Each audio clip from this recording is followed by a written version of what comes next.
Muse. Introduced in Daredevil 2015 issue 15, he isn't your typical crime lord or hired gun. He isn't after power, money, or even revenge. What he craves is chaos and creation through bloodshed. He's an artist and his medium is violence. Muse operates with the twisted mind of a serial killer who believes he's a misunderstood visionary. He views the world as his canvas and the people within it as materials for his art. And his murders are elaborate performances meant to provoke fear and admiration. From murals painted in human blood to grotesque displays made from the bodies of his victims, Muse kills for expression. He romanticizes his crimes, and he sees himself as an artist pushing boundaries. And he even engages with the media and public, forcing the city to witness his exhibits and ponder their meaning. He believes the heroes who try to stop him are part of the show, characters in the narrative he's crafting with every violent stroke of his brush. He's an expert at stealth and evasion, able to slip through the shadows of New York City with ease. He's highly intelligent, planning his killings like theatrical masterpieces, always several steps ahead of his pursuers, and he's a deadly combatant, capable of holding his own against street-level heroes, using blades, traps, and psychological warfare. Muse first crossed paths with Daredevil during his time as a deputy district attorney in New York, when Muse began targeting Inhumans, using them in his horrific masterpieces, and this elevated his crimes from murder to hate-fueled performance art, as he sought to send twisted messages about power and society. And Daredevil, alongside Blindspot, relentlessly haunted Muse, but stopping him wasn't just about brute force, it was about understanding the madness behind his method.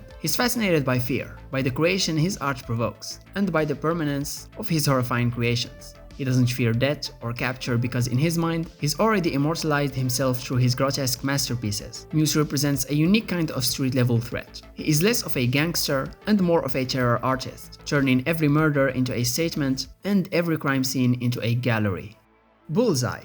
When you talk about Marvel's most dangerous street-level villains, Bulleseye is always near the top of any list. He's a weapon in human form, a man who turns anything in his hand into a lethal projectile. He first appeared in Daredevil 131 in 1976, and from the beginning, he stood out as a villain who didn't just want to defeat heroes, he wanted to break them mentally and emotionally. His accuracy is legendary: guns, knives, playing cards, paper clips, pencils, it doesn't matter. If Bullseye can hold it, he can kill you with it. He has no powers in the traditional sense, but his skills is so advanced, it feels superhuman. His reflexes, hand-eye coordination, and unerring aim make him a nightmare for anyone on the streets of New York. But his skills are only part of the equation. He's not an assassin for hire simply because he's good at it. He genuinely enjoys the act of killing. Murder is his art form, his obsession. He doesn't care about the money or the politics of the job, he cares about the thrill, the power of taking a life, and the psychological torment he can inflict on his enemies. Nowhere is this more clear than in his long-standing rivalry with Daredevil. To Bullseye, Daredevil is more than just a target, he's a challenge. He knows that Matt's morality is his greatest strength and his biggest vulnerability, and Bullseye loves nothing more than exploiting that. And one of his most infamous moments is the murder of Elektra in Daredevil 181. Elektra, then serving as Kingpin's assassin and Matt Murdock's lover, was brutally killed by Bullseye, not out of professional obligation, but out of spite and twisted enjoyment. He wanted to claim the title of Kingpin's top assassin and to emotionally destroy Daredevil in one move, and he succeeded. And he didn't stop there. He later went after Karen Page, another of Matt's great loves, killing her in cold blood. As of his abilities, he has peak human agility and reflexes, sadistic creativity, and master of infiltration and assassination, able to reach even high-profile targets. And there is no redemption arc. He is pure sociopath, incapable of remorse, fully aware of his monstrosity, and reveling in it. He kills because he wants to, and because he knows it breaks heroes in ways Fisk never could. He doesn't need armies, he doesn't need schemes, all he needs is you and whatever he's holding in his hand. Mr. Negative. Among Marvel's street-level villains, Mr. Negative is one of the most visually striking and conceptually fascinating antagonists. Known in his civilian life as Martin Lee, Mr. Negative is a respected philanthropist by day and a ruthless mystical crime lord by night. He first appeared in The Amazing Spider-Man 546 in 2008. At first glance, Martin Lee is the very image of a community hero, a compassionate benefactor running Fisk, a shelter providing food and support to the homeless of New York City, including Peter Parker's Aunt May. He earns the trust of the community, the admiration of local leaders, and even Spider-Man's respect. But beneath that benevolent surface lies a monstrous alter ego. Due to a past experimental drug smuggling operation gone wrong, Martin Lee's body and soul were split by a mysterious energy source known as Dark Force and Light Force, creating a literal dark half Mr. Negative, and this corrupted persona controls the Inner Demons, a deadly gang outfitted in black and white suits and demon-like masks. Under his leadership, the Inner Demons conquer territory, run smuggling rings, and execute high-profile assassinations, all while their boss continues his double life as the humble Martin Lee. His powers include Dark Force and Light Force energy manipulation, Corrupting Touch, where Mr. Negative can infect people with his energy, turning even the purest heroes into loyal servants, and enhance physical strength and agility. And his charitable persona gives him public trust and access to political power, while his dark side rules the criminal underworld with fear and mystical force. He hides in plain sight, using his reputation as a shield while expanding his empire beneath the noses of the heroes trying to stop him. One of his most chilling tactics is corrupting heroes and allies, turning their values against them. When he corrupts someone, they don't simply obey him, they believe in his cause, fighting for him with zeal as if it were their own choice. And even Spider-Man, usually immune to mind control, once fell under Mr. Negative's influence. And what adds depth to his character is the question of whether Martin Lee is truly innocent, or if he secretly enjoys the power of his darker half. While some stories suggest Martin Lee is horrified by Mr. Negative's actions, others hint that the line between man and monster is far blurrier than he admits. Mary Walker, aka Typhoid Mary.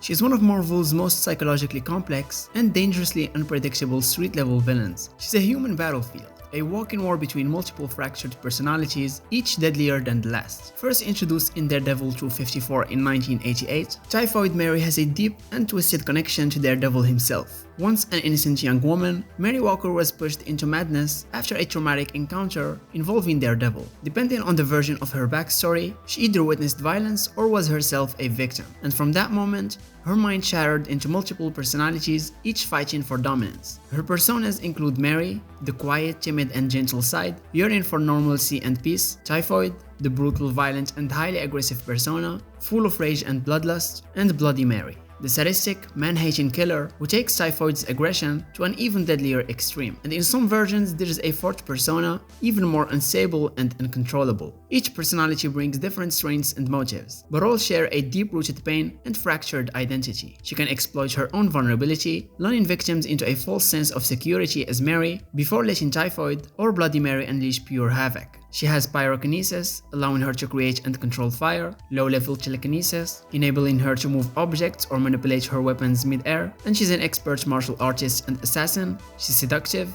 and immune to telepathy due to her fractured mind, making her difficult for even the strongest telepaths to control. Mary has worked for some of the biggest players in the criminal underworld, including Kingpin, who often hires her as an assassin or enforcer, knowing her violent unpredictability keeps even the toughest street-level heroes off balance. And she's fought Daredevil, Spider-Man, Iron Fist, and Luke Cage. And she's fighting her own mind, trying to reconcile the innocent parts of herself with the monstrous personalities that control her actions. And sometimes, she seeks redemption, attempting to escape the darkness, only to be dragged back into the depths by her more violent personas. She embodies chaos, not because she desires it, but because it lives inside her, boiling to the surface at the worst possible moments. For heroes like Daredevil, fighting her isn't just a battle of fists, it's a reminder that some enemies are prisoners of their own minds. Tombstone. He is a chilling blend of mob enforcer, hitman, and crime boss, with a terrifying physical presence and a brutal reputation earned the hard way on the blood-soaked streets of New York. Tombstone is all about control of the streets, the rackets, and the respect that comes from raw, undeniable fear. Born with albinism, he grew up facing bullying and isolation in Harlem. But rather than fold under the weight of discrimination, he turned to violence, fighting back with relentless fury and craving out a place for himself in the criminal underworld. His early days as a teenage thug quickly escalated into full-blown enforcer status, as his natural size, ferocity, and lack of mercy made him a terrifying presence in the world of organized crime. Over time, he underwent experimental treatments that hardened his skin to near impenetrable levels and boosted his strength, turning him into a walking tank. But Tombstone isn't just muscle, he's also a cunning strategist, running rackets, controlling territory, and keeping an iron grip over his criminal empire. And his rivalry with Spider-Man and Daredevil is well documented, but perhaps his most personal battles are with Robbie Robertson, the longtime editor of the Daily Bugle. Robbie grew up alongside Lonnie and tried to steer him away from crime in their youth, but Tombstone saw kindness as weakness and their paths diverged violently. Over the years, he has repeatedly targeted Robbie and his family, turning their shared history into a twisted vendetta. Tombstone has clashed with many heroes, clashed against Spider-Man, Daredevil, and he's even faced off with the Punisher. He doesn't weave elaborate deceptions or play long cons. He rules through fear, respect, and the knowledge that crossing him is a death sentence. He understands power at its most primal level. If you can't outtalk him, outrun him, or outfight him, you either serve him or you're crushed beneath him. And what makes him enduring as a villain is that he is street-level crime personified. He doesn't need alien tech, cosmic powers, or grand schemes. He's the brutal reality of life in the Marvel Universe's criminal underbelly. A man who took the hate and fear thrown at him as a child and turned it into a weapon to rule the streets. Not every villain needs to control the world. Some just need to control the block. And in his domain, he is the undisputed king of fear.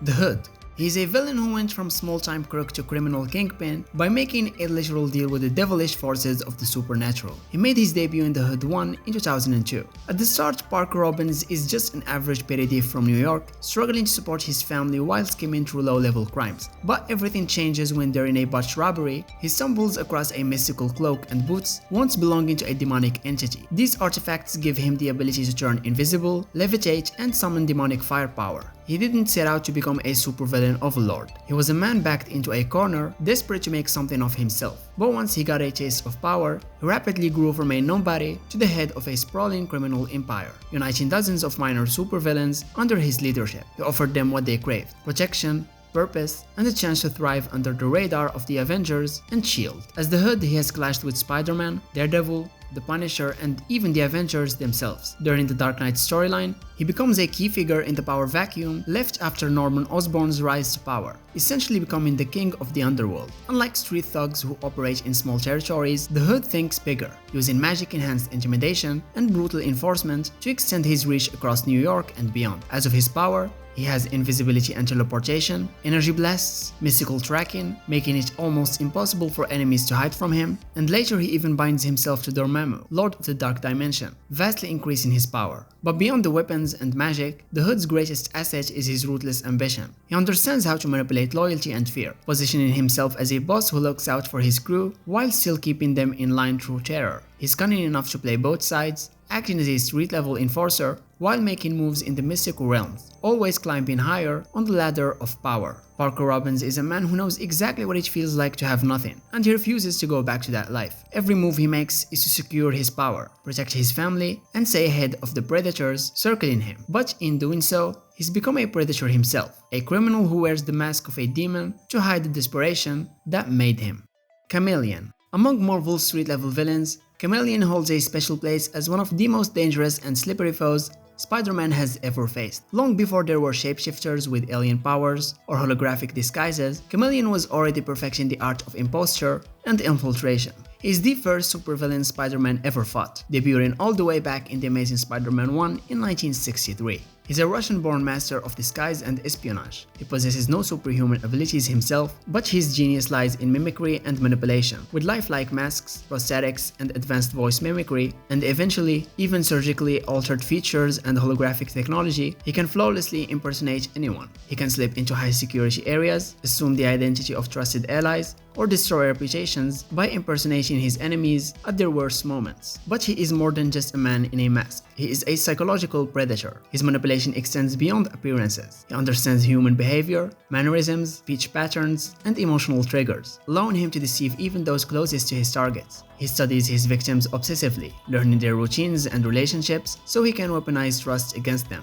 Chameleon sees Spider-Man as both a challenge and a symbol of the society that underestimates him. By impersonating Spider-Man or his loved ones, Chameleon has framed Peter Parker for his crimes, turning the public against him, infiltrated hero circles, posing as Avengers or S.H.I.E.L.D. agents to sow discord, and attacked Peter's emotional core, posing as trusted friends to get close enough to destroy his life from the inside out. Over the years, as he's impersonated more and more people, his own personality has fragmented. There are times when he no longer knows who he truly is, and this has pushed him deeper into madness, making his deceptions even more unpredictable and dangerous. And while Chameleon often operates solo, he has deep criminal connections. He's been aligned with the Kravinoff family, he's actually Kraven the Hunter's half-brother, and he has worked with Hydra, the Sinister Six, and other underground syndicates.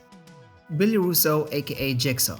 Best known as one of the Punisher's most personal and relentless enemies, he's a street-level villain who doesn't rely on grand schemes or mystical powers. He fights with brutality, military skill, and a burning hatred that refuses to die. Billy Russo started as a hitman and enforcer for New York's crime families. In the underworld, he was known as Billy the Bow for his handsome looks and smooth charm. He was slick, ruthless, and effective, running assassinations and cleaning up problems for the highest bidder. But everything changed the day he crossed paths with Frank Castle, aka the Punisher. During one of Frank's early crusades against organized crime, Castle hunted Russo down and, in one of his most brutal acts, smashed Billy's face through a glass window pane, shattering his face into an unrecognizable mess of scars. The wounds were so severe that even reconstructive surgery couldn't restore his looks, and Billy's once handsome face became a jagged, gruesome patchwork of scar tissue, earning him the name Jigsaw. But Jigsaw isn't just a physical monster, he's mentally fractured too. His disfigurement pushed him over the edge, wrapping his already violent personality into something darker and more obsessive. He blames Frank Castle for destroying his life, and since that day, his entire existence has been defined by one thing: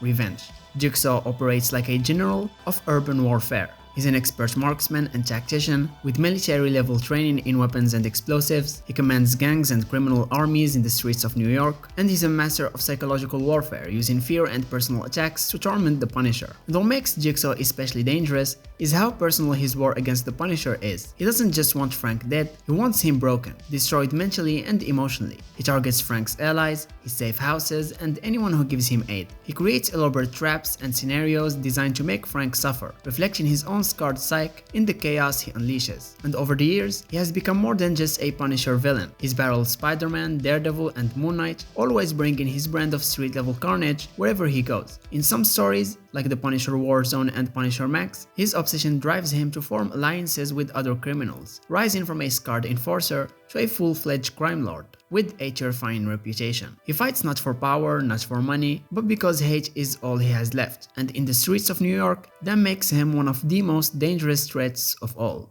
Wilson Fisk, aka Kingpin.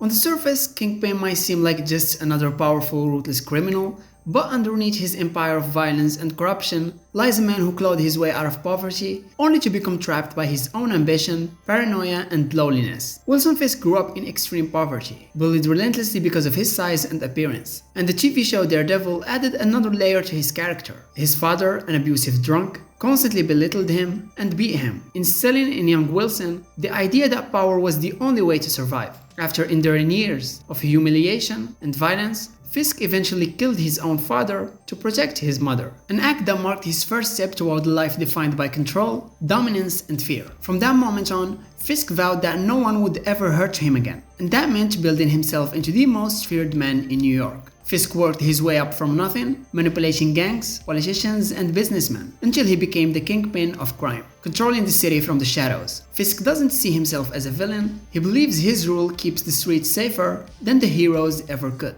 Everything he does, whether it's murder, betrayal, or a backroom deal, in his mind is justified as part of his grand vision of control. But the more power he gains, the more paranoid and isolated he becomes. Fisk trusts no one, loves few, and fears losing everything he's built. That paranoia leads him to destroy even the people closest to him, either by pushing them away or using them as tools. But despite all his wealth, strength, and influence, Kingpin is ultimately a lonely man. His obsession with control leaves no room for true happiness. He is constantly rebuilding his empire because deep down he knows it's fragile. Everything he has can fall apart, and often does. Because let's be honest, no matter how strong you are, power built on fear is never truly stable. Kingpin's tragedy is that he could have been so much more. Wilson Fisk could have been a great man, a leader, a protector, maybe even a hero. But his past, his trauma, and his unshakable belief that the world only respects force turned him into a monster of his own making.